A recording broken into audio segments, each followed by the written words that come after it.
Assalamualaikum warahmatullahi wabarakatuh. Kembali lagi di channel Gudang Ilmu 42. Kali ini saya akan berbagi mengenai peraturan Menteri Pendayaguna Aparatur Negara dan Reformasi Birokrasi Republik Indonesia, atau kita sebut dengan Permen Pan RB ya, nomor 28 tahun 2021 tentang pengadaan pegawai pemerintah dengan perjanjian kerja atau P3K untuk jabatan fungsional guru pada instansi daerah tahun 2021.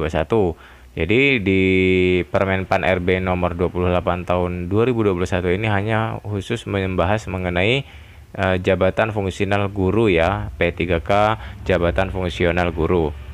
Nah, kita akan bahas mulai dari yang pertama. Saya scroll ke bawah dulu mengenai persyaratan pelamarnya dulu. Nah, jadi pada pasal 4 ini di bab 2 mengenai persyaratan pelamar yang dapat melamar sebagai P3K jabatan fungsional guru pada instansi daerah tahun 2021 ini, yang pertama itu adalah THK 2 ya, guru yang tergolong dalam THK 2. Kemudian ada guru non ASN yang terdaftar di Dapodik ya. Dan juga ada guru swasta yang terdaftar di Dapodik. Apa bedanya ya?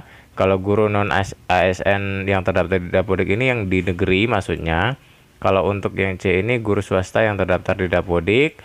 Kemudian yang terakhir adalah lulusan PPG ya, walaupun dia tidak terdaftar di Dapodik, tapi kalau dia lulusan PPG ini juga dipersilakan untuk mendaftar ya.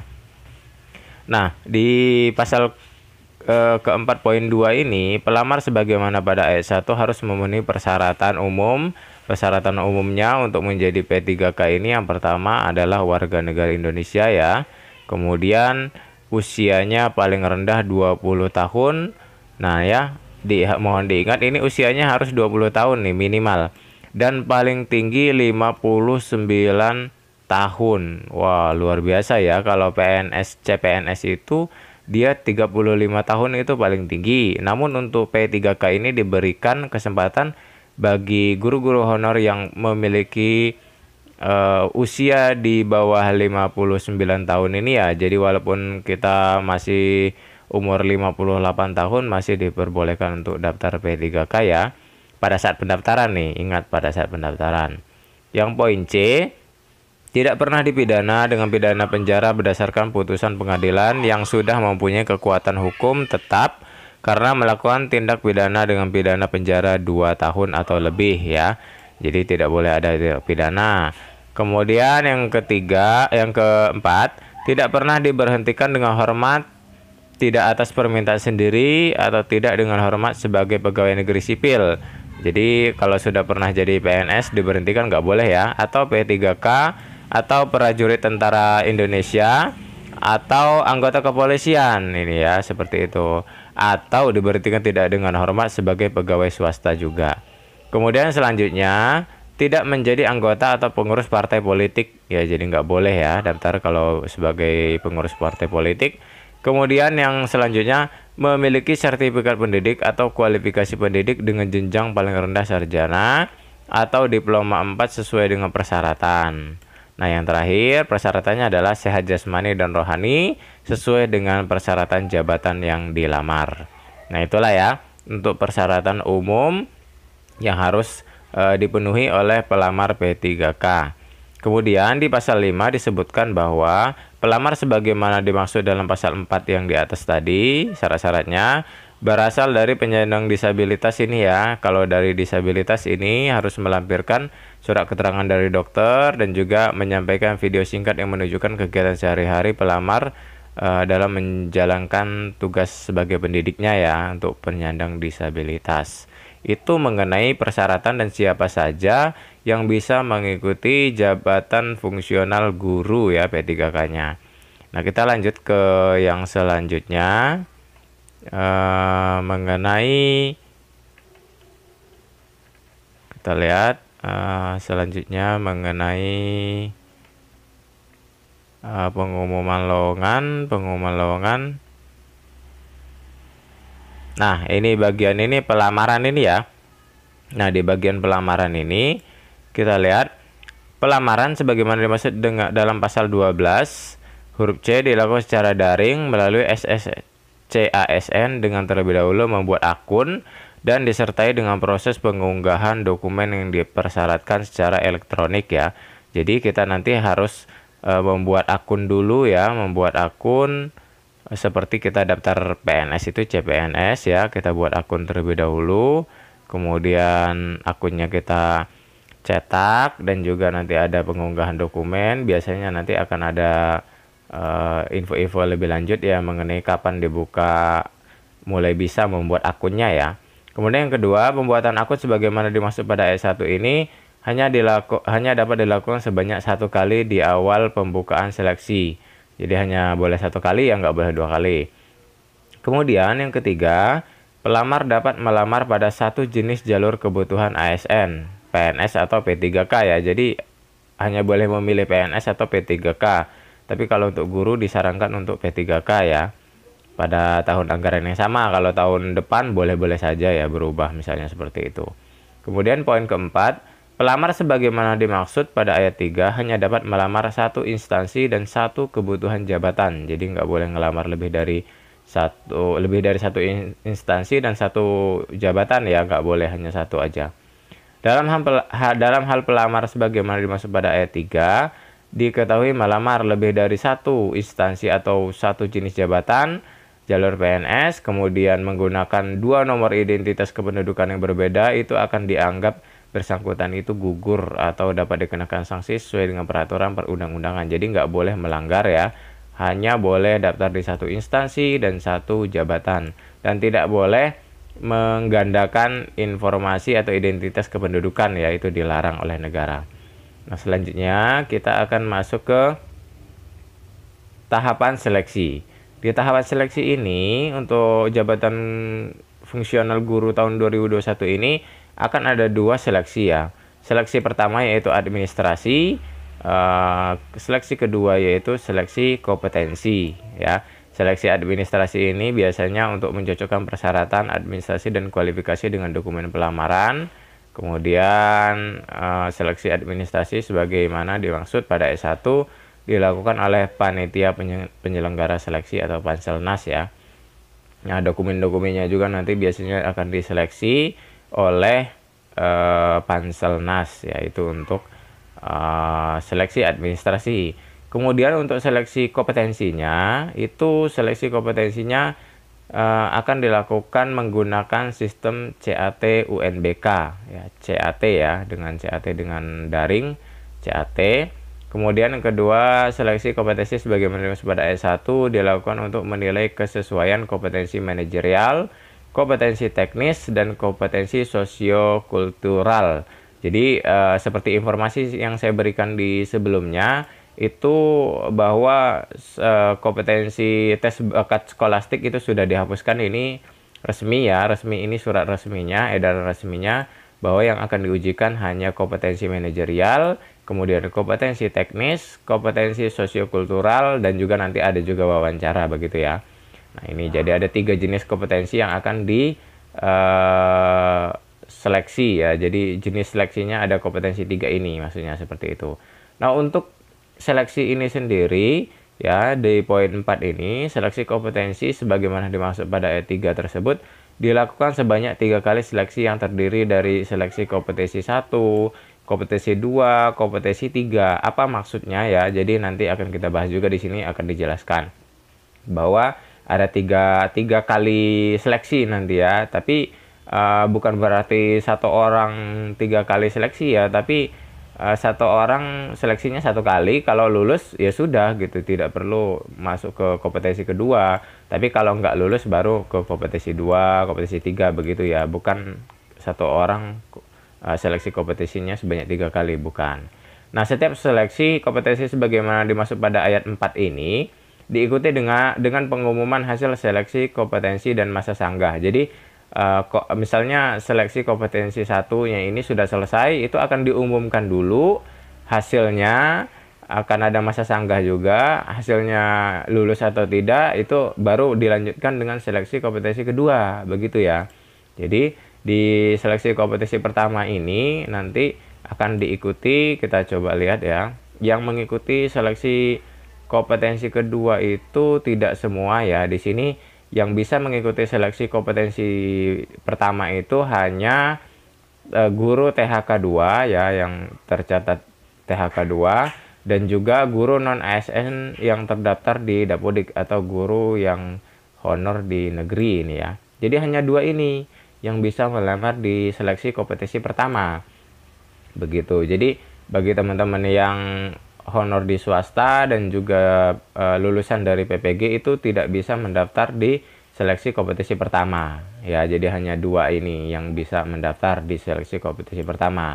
Nanti akan bisa mendaftar di seleksi kompetisi kedua begitu ya, untuk yang guru honor swasta dan juga lulusan PPG. Nah, di poin kedua dijelaskan bahwa pelamar sebagaimana dimaksud pada ayat 1 ini memilih kebutuhan P3K dengan ketentuan sebagai berikut. Dalam hal kebutuhan P3K tersedia di sekolah tempat pelamar mengajar saat ini, pelamar wajib mendaftar di sekolah tersebut ya selama sertifikat pendidik atau kualifikasi pendidikan sesuai. Jadi kalau kita honornya di sekolah negeri mana, kemudian sekolah itu membuka P3K, kita wajib untuk daftar di situ. Nggak boleh daftar di sekolah lain ya, begitu intinya. Kecuali kalau sertifikat pendidiknya tidak sesuai dengan yang ada di formasi sekolah yang dibuka itu, begitu ya. Kemudian jabatan yang sudah dilamar oleh pelamar sebagaimana dimaksud dalam huruf A tidak dapat dilamar oleh pelamar yang berasal dari sekolah lain. Nah ya, begitu. Jadi kalau misalnya si Fulan dia honor di SMP Negeri 2 misalnya, terus jabatan guru fungsional fisika misal IPA di situ sudah dimasukkan oleh si Fulan tadi, maka si orang lain yang dari sekolah lain tidak bisa daftar di situ ya. Jadi cukup si Fulan aja ini kalau bahasa di penjelasan ini. Jabatan yang sudah dilamar oleh pelamar sebagaimana dimaksud dalam huruf A tidak dapat dilamar oleh pelamar yang berasal dari sekolah lain. Jadi diutamakan yang sekolah situ dulu yang mendaftar di jabatan itu. Ya harus kita kasih garis bawah ini. Jadi kalau kita dari sekolah lain itu harus melihat formasi di sekolah itu ada yang mengisi atau tidak ya. Kalau nggak ada yang mengisi baru kita bisa daftar di situ, tapi kalau sudah ada yang mengisi maka kita tidak bisa daftar di situ. Kemudian yang poin C, dalam hal kebutuhan P3K tidak tersedia di sekolah tempat pelamar mengajar, pelamar dapat mendaftar di sekolah lain yang masih tersedia kebutuhannya. Jadi harus lihat sekolah yang lain tapi sekolah yang belum ada, belum tercapai kebutuhannya itu ya. Jadi nggak boleh kita daftar di sekolah yang kita mau seperti itu ya. Sembarang sekolah itu tidak bisa, kita harus lihat tersedia kebutuhannya di situ, masih tersedia atau tidak. Nah, kemudian di poin 3, pemilihan jabatan sebagaimana dimaksud pada ayat 2 huruf C dilakukan dengan sebagai berikut. Bagi pelamar yang mengajar di sekolah pendidikan anak usia dini, taman kanak-kanak sekolah dasar, sekolah menengah pertama, dapat melamar di antara pilihan bentuk satuan pendidikan tersebut di wilayah kabupaten, kota, tempat pelamar mengajar pada mata pelajaran yang sesuai sertifikat pendidik atau kualifikasi pendidikan pelamar. Bagi pelamar yang mengajar di sekolah menengah atas, sekolah menengah kejuruan, atau sekolah luar biasa dapat melamar di antara pilihan bentuk satuan pendidikan tersebut di wilayah provinsi tempat melamar. Jadi kalau dia dari provinsi harus daftar di provinsi, kalau dia SMP harus daftar di SMP. Nah, kurang lebih gitulah ya. Bagi daerah provinsi yang memiliki kewenangan mengelola sekolah pendidikan anak usia dini, taman kanak-kanak, sekolah dasar, sekolah menengah pertama atau menengah atas, pelamar yang mengajar di sekolah pendidikan anak usia dini atau menengah, sekolah menengah atas, menengah kejuruan, atau sekolah luar biasa dapat melamar di antara pilihan bentuk satuan pendidikan tersebut di wilayah provinsi tempat pelamar mengajar pada mata pelajaran sesuai.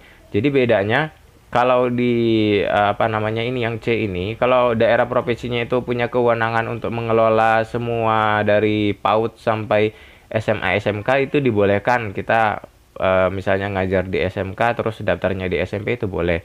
Tapi di poin A dan B ini kalau si daerah provinsi itu tidak diberikan kewenangan itu nggak boleh. Jadi kalau daftarnya di SMP ya sekolahnya di SMP ya harus daftar di SMP. Begitu kurang lebih ya. Kemudian kita akan lanjut ke seleksi kompetensi kedua. Itu seleksi kompetensi pertama yang tadi ya. Nah, di seleksi kompetensi kedua ini pelamar untuk seleksi kompetisi 2 ini dapat diikuti oleh pelamar dengan kriteria yang pertama, pelamar dari THK 2 yang tidak lulus seleksi kompetisi 1. Jadi, kalau dia tidak lulus di kompetisi 1, setelah pengumuman dia tidak lulus, dia diperbolehkan langsung daftar di seleksi kompetisi kedua. Itu agak apa ya? Kelebihannya mungkin ya bagi pelamar THK 2 ini. Jadi kalau tidak lulus di seleksi kompetisi pertama, dia bisa langsung daftar ke kompetisi kedua. Begitu juga dengan guru non ASN yang terdaftar di Dapodik atau guru honor negeri yang nggak lolos di seleksi kompetisi 1, itu bisa langsung daftar di seleksi kompetisi kedua. Nah, baru yang guru swasta yang terdaftar di Dapodik itu baru boleh daftar di seleksi kompetisi kedua. Kemudian lulusan PPG juga baru boleh daftar di seleksi kompetisi kedua. Jadi persaingannya akan lebih ketat ya ini ya. Kalau di seleksi kompetisi pertama tadi hanya diikuti oleh pelamar THK 2 dan juga guru non ASN. Nah, sekarang sudah diikuti oleh pelamar THK 2 yang nggak lulus, guru non ASN yang tidak lulus, dan juga guru swasta yang terdaftar di Dapodik serta lulusan PPG. Jadi cukup berat ini di seleksi kompetisi kedua. Nah, jadi cara-cara pelamarnya juga sama persis dengan yang di atas tadi seleksi kompetisi pertama. Kita lihat di seleksi kompetensi yang ketiga. Nah, di seleksi kompetisi ketiga ini pelamaran untuk seleksi kompetisi ketiga dapat diikuti oleh yang pertama, pelamar dari THK 2 yang tidak lulus di seleksi kompetisi pertama dan kompetisi kedua itu boleh langsung daftar di seleksi kompetisi ketiga. Wah, jadi lumayan diuntungkan sekali ya THK 2 ini. Jadi bisa daftar di kompetisi 1, nggak lulus di daftar di kompetisi 2, nggak lulus daftar lagi di kompetisi ketiga gitu ya. Begitu juga dengan guru non ASN yang terdaftar di Dapodik yang tidak lulus seleksi kompetisi 1 dan 2, itu boleh daftar. Nah, kemudian guru swasta yang terdaftar di Dapodik yang tidak lulus seleksi kompetisi 2 itu bisa langsung daftar di kompetisi ketiga. Nah, yang terakhir lulusan PPG yang tidak lulus di seleksi kompetisi 2 juga bisa langsung daftar di kompetisi ketiga. Jadi di seleksi kompetisi ketiga ini bisa daftar semua ya, yang nggak lulus langsung bisa coba lagi, begitulah kurang lebih. Itu ya, untuk syarat-syaratnya sepertinya sama semua ya.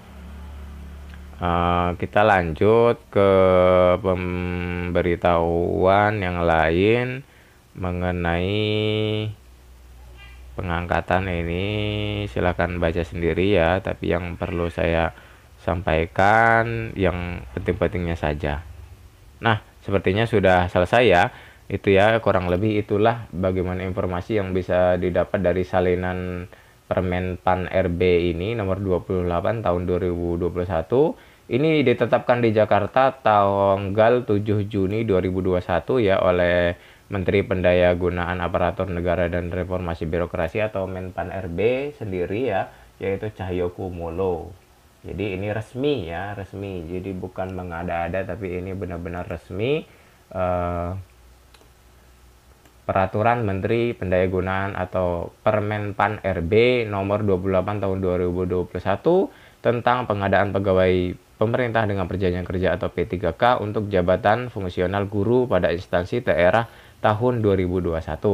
Nah, itulah teman-teman ya bagaimana isi dari salinan ini. Bagi teman-teman yang kurang jelas, nanti akan saya masukkan ke dalam deskripsi ya linknya untuk bisa kalian download sendiri salinan ini sehingga bisa kalian baca-baca sendiri di rumah.